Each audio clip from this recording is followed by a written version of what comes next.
मत्स्य प्राणी बाणी पॉडकास्ट कार्यक्रम को आपण मान समस्त को मु स्वागत जनाऊँगी।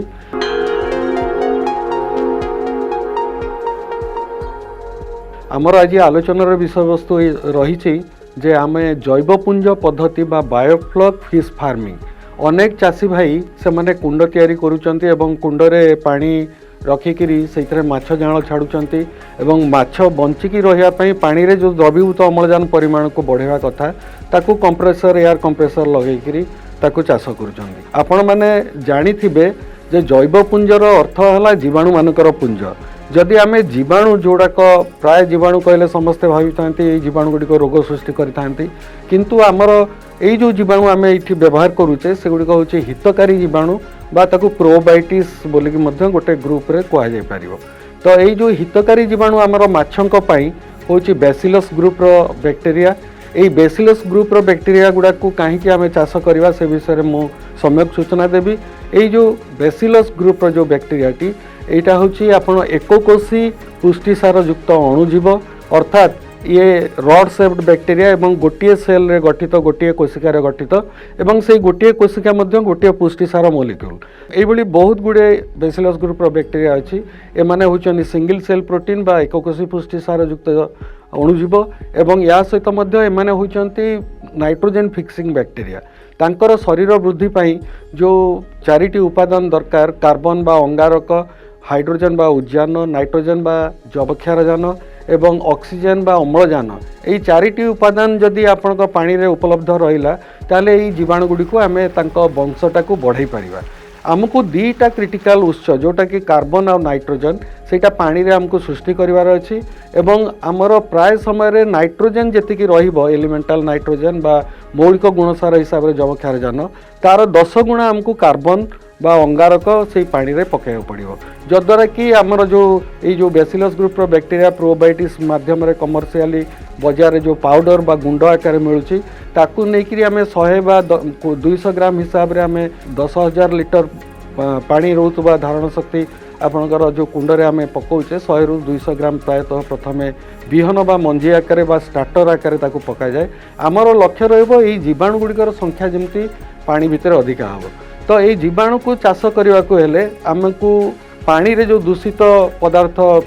जन्म निए जमती कि आम माछ को छाड़ुचे माने माछ को खाद्य खाया को दौचे से खाद्यटा आपणकर भाषमान खाद्य हवा दरकार। जदि स्पन बा इंचिकिया जाँल आम चाष करुचे ताले पाउडर फीड दबा से पाउडर फीडटा पानी उपरे भासिकी रहिबो किंबा आपणकर जदि बड़ साइज रो अंगुलिकाय जाँल आमे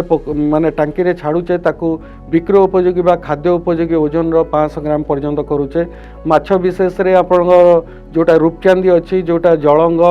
एवं गिफ्ट टिलापिया एगुड़िक प्राय कुंड रे 6 मास मध्य आपणकर आधा केजी ओजन हाराहारी ओजन हो पारे किंतु आहरी अनेक गुड़े माछ अच्छी जोड़ा कि प्रथम करी जति बायोफ्लक रे आपण माने चाष करुचंती तो सीधा सड़क आपणकर वायुमंडल रु अम्लजान ग्रहण करिकरी बढ़ुवा माछ जमती कि चेंग गड़िश शेउल मागुर सिंगी रता कौ यही जातीय माछ गुड़ी को आम साधारणतः ये चाष करता कारण ये देशी माछ गुड़ाकर बजार मूल्य बहुत अधिका रोचे आई गुड़ी को आम प्राय 4 मास रु 5 मास भितर 300 ग्राम पर्यंत बढ़ा जाई परिबो किंबा आपणकर जदि कौ गोटे होची आपणकर सिंगी होची कि मागुर होची 100 ग्राम रो साइज हेला मध्य यार बजार रे दर अधिकार टंका रे बिक्री होता है। तो ये जो आमे माछ गुड़ी को छाड़ीबा वर्तमान देखा जे आम केते परिमाण रे छाड़ीबा प्रायतः आमर गोटे 10,000 लिटर टांकी बा बायोफ्लक रो कुंड जो रोचे तार व्यास आम 4 मीटर रखा एवं से पानी गभीरता जदि आम 4 फुट रखुचे साधारणतः कैलकुलेशन कले 15,000 लिटर आसी थाए किंतु उपरू आम फ्री बोर्ड हिसाब से माछ काले डेईकी बाहरी जिवे से उपरू 1.5 फुट आम छाड़ी रखा पानी तेणु या 10,000 रु 12,000 लिटर बोलिक आम मानि नबा। तो ये आम जो माछ गुड़िक 500 ग्राम पर्यंत आम बढ़ेबार अच्छी 6 मास भितर से माछ गुड़ी को आम साधारणतः 600 गोटी 600 रु 660 भितर आम छाड़ा जदि 10% मरी जाती 600टी माछ बंचे और 3 क्विंटाल माछ आम अमल करें। सेमती जदि आम जाल चाष करुचे जाल चाष बहुल भाव में कराऊँच आमर भाकुर रोही मिरिकाणीकर बड़ माछ सीना उत्पादन करहबनी किंतु जाल चाषटा ये करहब। प्रायतः लोक मैंने बर्तमान आपण गुंड जाल इंचिकिया जाल करुँच एवं यही चाषर समय सीमा होची मात्र 30 दिन भितर जहाँ भी विनियोग कर रिटर्न पाई जाउछन्ती आपण तापर आपणकर फ्राए साइज बा इंचिकिया जाल छाड़ी फिंगरलिंग बा मुंडा जाल करके आपण पोखरी में छाड़ी पारे। तो यही जो मुंडा जाल उत्पादन बेले आपणकर टार्गेट रुए गोटे 10,000 लिटर टांकी रू मिनिमम 2 क्विंटाल माछ आपण उत्पादन करिवार अछि बा जाल उत्पादन करिवार अछि। सेतबे हमको प्राय पाखापाखि 20,000 इंचिकिया जाल इतरे छाड़िया पड़ी थाए। जदि स्पॉन छाड़ुचंती ताहले एही भलिया 4x4 टांकी रे हमको प्राय लक्षे पर्यंत जाल गुंड जाल इतरे छाड़िया पड़िबो। सेमती आमे जतबेले इंचिकिया जाल छाड़ुचे 20,000 मिनिमम 20,000 ରୁ 30,000 इंचिकिया जाल छाड़िबा एवं 4 मास पर ताको बड़ आकार फिंगरलिंग जाल करिकरी प्राय 20 ग्राम 30 ग्राम साइज रो बड़ साइज रो जाल करके आमे ताको मध्य बिक्री बटा करि परिबा। तो एई जो माछ को आमे छाड़ुचे खाइबा को भासमान खाद्य दउचे तो एई समय रे कोन हेता ना भासमान खाद्य आमे जति की प्रदान करिथाउ प्राय 70% खाद्य नष्ट हेता से माने डायरेक्ट ताकू सीधा सड़क खाई न था केवल 30% खाद्य को से सीधा सड़क ग्रहण करते खाद्य आकार जिते 3 मास पर आपंकर पानी रे मैला सब तले बसी जाए ताकू आपको सफा करार अच्छी। तो सही समय जो स्लज रिमूवाल प्रोसेस रे साप्ताहिक किस्ती रे 3 मास पर आम तल जो स्लज गुड़ी को बाहर करी आम से नुआ पानी भर्ती कर यही जो वाटर एक्सचेंज बा पानी बदली कार्यक्रमटा आमको प्राय 20 मिनिट पर्यंत कले भी चलो कारण यही समय माछ गुड़िक ऊपर तल होता एवं आम जो फ्लोर वाइपर सफा करें से समय आपणकर माछ गुड़िक चलचंचल होकर रही था। तो फ्लग गुड़ाक तल बसी जीवार आशंका न थाए। तो आमर जो खाद्य अपचय है एवं जो मल त्याग कले से गुड़ाक परवर्ती पर्यायर आपंकर पचिकी से एमोनिया गैस बाहरी थाए। ता सहित आपण मैंने जानी माछ तार गालिसी बाट देकी एमोनिया गैस टाक वर्ज्य वस्तु हिसाब से त्याग करता। तो गोटे थर खाया देला बेले 3टा उपाय पानी रे एमोनिया सृष्टि होता है। तो यही जो एमोनियाटा पानी रे रहिला ये अत्यंत क्षतिकारक परवर्ती पर्यायर यहाँ नाइट्राइट रे परिणत हुए जोटा आहुरी जो मोट नाइट्रोजेन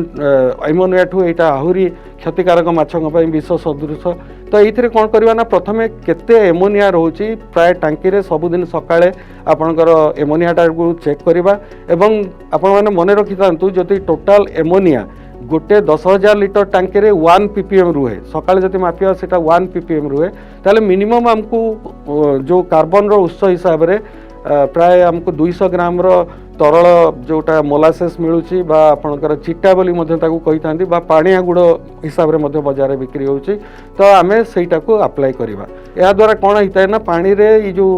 गोटे प्रोटीन मोलिकुल थिला बैक्टेरिया हिसाब से सेटा आधा घंटा पर 2टा हम 2टा पर 4टा हम आधा घंटा पर ये आधा घंटा व्यवधान रे यही जो बेसिलस ग्रुप बैक्टेरिया तांकर संख्याटा को ज्योमेट्रिक प्रोग्रेसन रे बढ़ई था।